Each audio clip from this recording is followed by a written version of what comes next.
Yes, guys, infinitive. Today we shall discuss and learn about infinitive. How it work? What is infinitive? How can we recognize infinitive? etc. We shall discuss today about infinitive. As I have told before in the video, today's topic is infinitive. So let us start about the topic, guys. Good morning दोस्तों, आप लोग का मेरे YouTube channel पर स्वागत है। जैसा कि मैंने कहा था कि हम लोग आज के दिन एक अच्छे टॉपिक पर हम लोग अध्ययन करने वाले हैं, जो कि इन्फिनिटिव पर है। इन्फिनिटिव क्या होता है, इन्फिनिटिव के बारे में आज सब इसके बारे में हम लोग आज डिस्कस करने वाले हैं। तो ज़्यादा आप समय ज़ाया ना करते हुए हम आ जाते हैं अपने टॉपिक पर। इन्फिनिटिव INFINITIVE इन्फिनिटी जो होता है, ये हमने लिख दिया, अर्थ मुख्य क्रिया के अंत में ना ने नी लगाने से बनता है। इसकी सबसे बड़ी पहचान क्या है? इन्फिनिटिव जो होता है, मुख्य क्रिया के अंत में ना ने नी लगा रहता है। और ना ने नी कैसे लगा रहता है? जैसे खाना पीना, उठना बैठना, नहाना सोना आदि। गाइस मेरी बात ध्यान दीजिएगा, मैं क्या कर रहा हूँ। इन्फिनिटिव मुख्य क्रिया के अंत में ना ने नी, जैसे खाना पीना, उठना बैठना सोना आदि, इस तरह से वाक्य जो लगे रहते हैं वे क्या कहलाते हैं? इन्फिनिटिव कहलाते हैं। इन्फिनिटिव अगर इसका हम स्ट्रक्चर देखते हैं तो पहले टू लगेगा, फिर मेन वर्ब की फर्स्ट फॉर्म, फिर इसका जैसा कि मैंने दिया as, to eat, to sit, to get up, to walk, etc. हम इन्फिनिटिव का प्रयोग कहाँ करते हैं? जहाँ पर हिंदी में ना के अर्थ में आ जाए, क्रिया के अंत में ना के अर्थ में आ जाए। जैसे सुबह टहलना स्वास्थ्य के लिए लाभदायक होता है, तो to walk in the morning is useful for health. देखना ही विश्वास करना है, to see is to believe.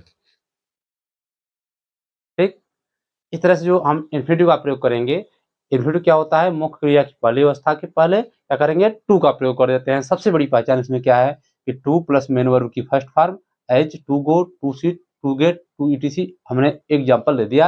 अब नोट से बारे में थोड़ा सा हम देख लेते हैं। नोट में क्या दिया है? नोट में यह दिया है कि इन्फिनिटिव वाक्य में नाउन, एडजेक्टिव या एडवर्ब का कार्य करता है तथा यह वाक्य के सब्जेक्ट के पर्सन और नंबर के अनुसार नहीं बदलता है। राइट, यह महत्वपूर्ण चीज यह है कि यह नाउन का कार्य करता है, एडजेक्टिव का कार्य करता है और एडवर्ब का कार्य करता है। पार्ट ऑफ स्पीच में हम लोग जैसा पढ़ रहे हैं, नाउन के बारे में हम लोग अध्ययन कर चुका है, हम लोग पढ़ चुके हैं। एडजेक्टिव भी और एडवर्ब हम लोग पढ़ने वाले हैं। तो एडजेक्टिव नाउन, इसमें जो इन्फिनिटिव जो होता है खासकर नाउन का कार्य करता है या इन्फिनिटिव का एडजेक्टिव का कार्य करता है या एडवर्ब का कार्य करता है। ये मैंने नोट्स में बता दिया। और इसमें भी महत्वपूर्ण क्या है कि इन्फिनिटिव वाक्य में नाउन कार्य करता है, ठीक है, और यह वाक्य के सब्जेक्ट के पर्सन और नंबर के अनुसार नहीं बदलता है। जैसा कि मैंने यहाँ पर टॉपिक लिखा है, नॉन फाइनाइट्स के बारे में हम लोग पहले ही अध्ययन कर चुके हैं, इसके डिफिनेशन के बारे में, इसकी पहचान के बारे में कि what is non finites. Non finites के बारे में मैंने बता ही दिया है कि नॉन फाइनाइट्स वे फाइनाइट्स होते हैं जिनका नंबर और पर्सन पर कोई प्रभाव नहीं पड़ता है। ठीक है, ये हमने पहले बता दिया था। सब्जेक्ट और नंबर के अनुसार यह बदलता ही नहीं है। इससे नॉन फाइनाइट से क्या मतलब होता है कि इससे पता नहीं चलता है किस टेंस से लिया गया है, कौन सा टेंस है। तो यही है नॉन फाइनाइट। नॉन फाइनाइट के अंतर्गत हम लोग पढ़ रहे हैं। हमने बताया था इसके पहले, मैंने क्या बताया था, वर्ब में हम लोग पढ़े थे, फाइनाइट में पढ़े थे, फिर जो है कि इसी इटी से हम लोग पढ़ चुके थे। तो आज दूसरा टॉपिक हमारा है इन्फिनिटिव। इसके बाद हमारा रहेगा जिरंड। तो आ जाते हैं अब हम देखिए कि इन्फिनाइट किस तरह से कार्य करता है। इन्फिनाइट हमारा किस तरह से कार्य करता है, ठीक है। इन्फिनाइट हमारा किस तरह से कार्य करता है इसके बारे में हम लोग देखने वाले हैं। आ जाते हैं अपने टॉपिक पर हम लोग।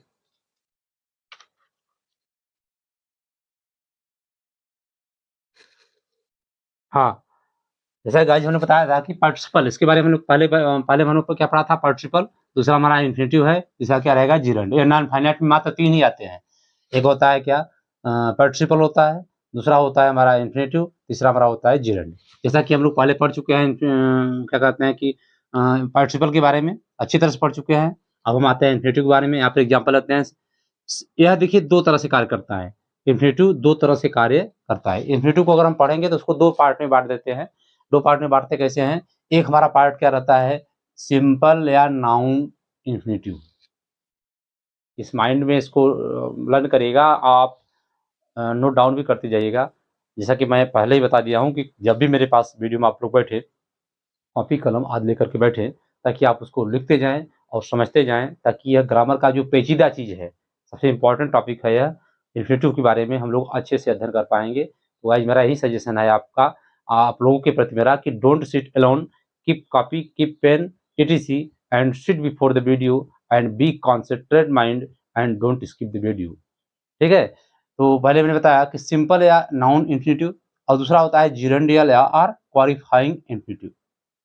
सिंपल या नाउन इन्फिनेटिव, यह सिंपल या नाउन इन्फिनेटिव के रूप में कार्य करता है पहला, और दूसरा क्या होता है जिरंडियल, GERUNDIAL, और क्वालिफाइंग QUALIFING इन्फिनेटिव। ठीक है? यह नोट डाउन करने की चीज़ है कि इन्फिनेटिव हमारा किस तरह से कार्य करता है, 2 तरह से कार्य करता है। एक होता है सिंपल या नाउन इन्फिनेटिव, दूसरा है जिरंडियल और क्वालिफाइंग इन्फिनेटिव। अब देखिए हम सिंपल इन्फिनेटिव के बारे में देखते हैं। सिंपल इन्फिनेटिव हमारा यह कई तरह से कार्य करता है। इसका मैं एकदम डिटेल कर दिया हूँ ताकि आपको कहीं दिक्कत ना होने पाए। मैंने यहाँ पर लिखा सब्जेक्ट टू ए वर्ब। क्या लिखा? पहला सब्जेक्ट टू ए वर्ब के रूप में कार्य करता है। अब कैसे सब्जेक्ट टू ए वर्ब के रूप में कार्य करता है, देखिए एग्जांपल के द्वारा मैं दिख रहा हूँ। जैसे to walk in the morning is useful for health. जैसा कि मैंने प्रीवियस वीडियो में बता दिया था, पहले ही बता दिया था कि एग्जांपल दे करके, तो to walk in the morning is useful for health. यहाँ टू वॉक जो है, या क्या हुआ, इस वर्ब में सब्जेक्ट का कार्य कर रहा है। To walk in the morning, सुबह टहलना स्वास्थ्य के लिए लाभदायक होता है। टहलना शब्द आ गया अंत में, ना आ गया क्रिया में। और ऐसे वाक्य में हमने क्या प्रयोग किया, टू वर्क, टू वॉक किया। टू वॉक क्या है हमारा, हमें हमेशा क्या है, यह नाउन का, वो क्या कर रहा है, सब्जेक्ट काम कर रहा है। दूसरा एग्जांपल देखते हैं, to tell a lie is sin. झूठ बोलना पाप है। To tell a lie is sin, यहाँ पर टू टेल शब्द क्या है, सब्जेक्ट के रूप में प्रयोग किया गया है। एग्जाम्पल पर थोड़ा सा गौर करिएगा, बड़ा ही बढ़िया एग्जाम्पल मैं लिया हूँ, चुनिंदा एग्जाम्पल लिया हूँ। तीसरा है टू वर्क इज वर्शिप। काम करना या कर्म करना ही क्या है, पूजा है। ठीक है?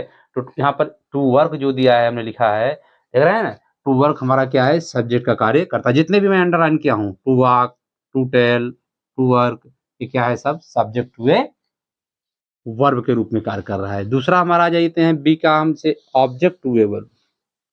किस तरह से कार्य करता है, object to a verb.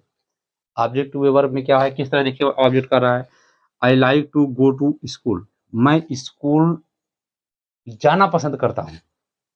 I like to go to school, यहाँ पर देखिए जो टू गो है, यह ऑब्जेक्ट के रूप में कार्य कर रहा है। दूसरा example, they wish to enjoy life. वे जीवन का आनंद मनाना चाहते हैं, इच्छा करते हैं, इच्छा जाहिर करते हैं कि they wish to enjoy life. वे जीवन का आनंद या जीवन का खुशी मनाना, जीवन का खुशियां मनाना चाहते हैं। यहाँ टू एंजॉय जो शब्द है, ये क्या है, ऑब्जेक्ट टू ए वर्ब है। फिर आ जाते हैं, देखिए तीसरा हमारा complement, complement of a verb. Complement of a verb क्या है, एग्जाम्पल में कि his hobby is to sing. His hobby, अक्सर पूछा जाता है हॉबी क्या होता है, हॉबी मतलब होता है शौक। यह कह रहा है हिज हॉबी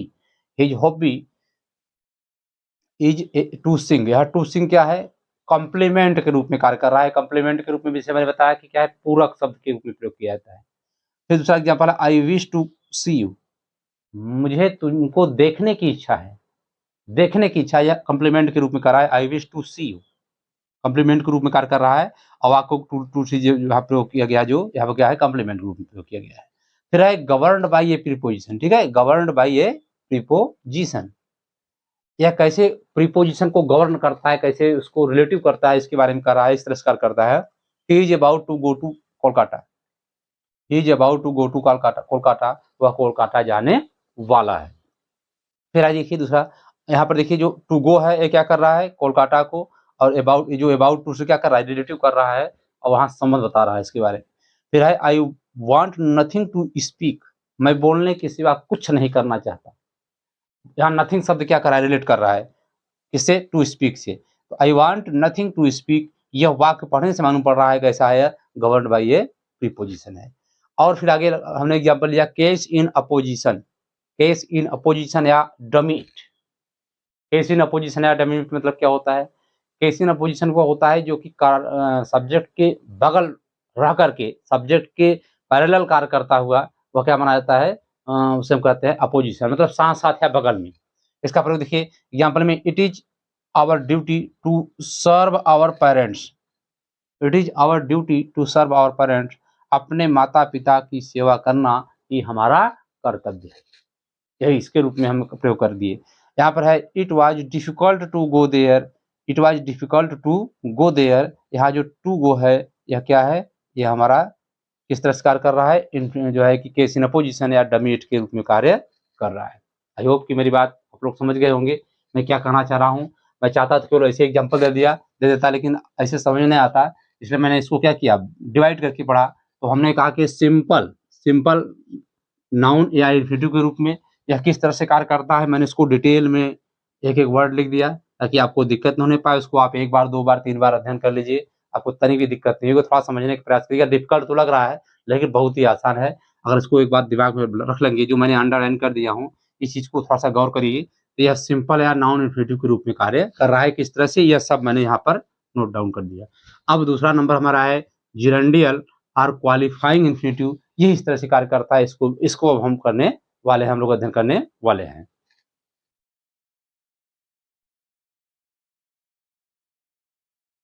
यस गाइज, तो हम देखते हैं जिरंडियल और क्वालिफाइंग इन्फिनिटिव, इसके बारे में देखिए हम क्या करते हैं। जिरंडियल और क्वालिफाइंग इन्फिनिटिव में मैंने कहा कि इसका प्रयोग एडजेक्टिव या एडवर्ब की तरह होता है। कैसे होता है, इसका प्रयोग क्या होता है, एडजेक्टिव और एडवर्ब की तरह होता है। उद्देश्य, कारण, काज, तरीका, काज की क्या होता है, तरीका, ठीक है भाई, तरीका, मैनर, शर्त, कंडीशन प्रकट करने के लिए प्रयोग किया जाता है। उद्देश्य मतलब परपोज, कारण में होता है काज, तरीका में होता है मैनर, और शर्त को होता है कंडीशन प्रकट करने के लिए इसका प्रयोग किया जाता है। एग्जाम्पल के द्वारा स्पष्ट होता है, देखिएगा किस तरह से इन्फिनिटिव जिरंडियल या आर क्वालिफाइंग इन्फिनिटिव के रूप में कार्य करता है। पहला है I called to see my sister, I called to see my sister, मैं अपने बहन को मिलने के लिए बुलाया, मैं अपने बहन को मिलने के लिए बुलाया। यह प्रपोज उद्देश्य था, किसके लिए बुलाया गया, किसके लिए, उद्देश्य के लिए बुलाया गया, इसकी तरह कार्य किया गया। फिर they went to market to buy a pen, वे बाजार गए किस लिए, कलम खरीदने के लिए। They went to market to buy a pen, यह काज था। फिर क्या है, the medicine is good to take, दवा लेने में क्या है, अच्छा है। Ram is too fat to sit properly, Ram बहुत मोटा है, यह एडजेक्टिव को क्वालिफाई कर रहा है। ये दोनों वर्ड क्या है, ये सब एडजेक्टिव को क्वालिफाई कर रहा है, देख रहे हैं यहाँ फैट को क्वालिफाई कर रहा है। तो कह रहा है कि Ram is too fat to sit properly, Ram इतना मोटा है कि वह सही ढंग से बैठ नहीं सकता। इस तरह से इसका एग्जाम्पल किया गया प्रयोग। और हम देखते हैं ओमिशन ऑफ इन्फिनिटिव, यहाँ होता है इन्फिनिटिव का क्या होता है, ओमिशन होता है, लोप मतलब वो गायब रहता है। यहाँ पर इन्फिनिटिव का प्रयोग मतलब टू स्पष्ट दिखाई नहीं पड़ता है, इसके पहले यहाँ पर हम टू का प्रयोग नहीं करते हैं। जैसे क्या क्या वर्ड है यहाँ पर हम ये दे दिया, हियर सुनना, सी माने देखना, नीड माने जरूरत, नीड नॉट, डेयर नॉट साहस करना, फिर माने अनुभव करना, मेक माने बनाना, लेट माने अनुमति, बिड माने आदेश, बिहोल्ड माने देखना, वॉच माने देखना, shall, will, may, might, must, do, did, etc, इन सब ऐसे वर्ड हैं, इनके पहले हम इन्फिनिटिव का प्रयोग नहीं करते हैं। कैसे नहीं करते हैं, देखिए एग्जाम्पल दिया मैं कि ही मेड मी लाफ, वह मुझे हंसाया, ही मेड मी लाफ मतलब वह मुझे हंसाया। कह रहा है कि यू शुड गो देयर, तुम्हें वहां जाना चाहिए, देखिए यहाँ टू नहीं लग रहा है। फिर है लेट हिम गो, उसको जाने दो, लेट हिम गो, उसको जाने दो। Did you see him come, क्या उसे तुमने आते हुए देखा, देख रहे हैं ना, did you see him come, क्या तुमने उसको आते हुए देखा, क्वेश्चन मार्क लगा देंगे यहाँ। फिर है कि यू नीड नॉट कम, तुम्हें आने की जरूरत नहीं है, तुम्हें आने की जरूरत नहीं है। तो गाइज आज हमने टॉपिक क्लियर किया कि इसका इन्फिनिटिव के बारे में हम लोग आज अध्ययन किए इन्फिनेटिव के क्या होता है, इन्फिनेटिव किस तरह से कार्य करता है, मैं इसको एग्जाम्पल के द्वारा स्पष्ट कर दिया इन्फिनेटिव। तो हमें उम्मीद है कि आप लोग को इन्फिनेटिव कोई दिक्कत नहीं होगी। वर्ब मेरा जो लास्ट टॉपिक चल रहा है वर्ब में, हमने इसके पहले लास्ट में हमने टॉपिक में पढ़ा हूँ, जो कि किसका था, पार्टिसिपल का प्रयोग था पहला, दूसरा आज मेरा क्या था, इन्फिनेटिव हो गया। अब लास्ट टॉपिक रहेगा नेक्स्ट वीडियो में, जिसको हमारा रहेगा जिरंड का प्रयोग रहेगा। जिरंड के बाद हमारा वर्ब टॉपिक एकदम फिनिश हो जाएगा और तब फिर हम लोग एडजेक्टिव पर अध्ययन करने वाले हैं। तो गाइज आज का ये मेरा सेशन कैसा रहा, मैंने लेक्चर कैसे दिया, मैंने कैसे समझाने का प्रयास किया, ये सब आप लोग कमेंट बॉक्स में ज़रूर दीजिएगा। अगर वीडियो आपको अच्छा लगा हो तो उसको थम्स अप करिएगा, शेयर करिएगा मित्रों को, और नए जो व्यूअर हैं कृपया चैनल को सब्सक्राइब जरूर करिए और आप वॉच करिए, इससे नॉलेज को गेन करते रहिए। मैं ऐसे ही आपके सामने नए-नए वीडियो, अच्छे-अच्छे वीडियो, सबसे अलग, सबसे बेस्ट तरीका से मैं पढ़ाने का प्रयास कर रहा हूँ और करता रहूँगा। और बेसिक टू एडवांस, जैसा कि मैं पहले से ही मैं इस टॉपिक को ही मैं बोल दिया हूँ कि ये मेरा grammar portion basic to advance रहेगा और यह काम करता रहेगा, इस तरह से कॉम्पिटिटिव एग्जामिनेशन के रूप में कार्य करेगा। तो गाइस मैं इसी पर अपना सेशन समाप्त करता हूँ। फिर मिलते हैं अगले नेक्स्ट वीडियो में, तब तक के लिए गुड बाय।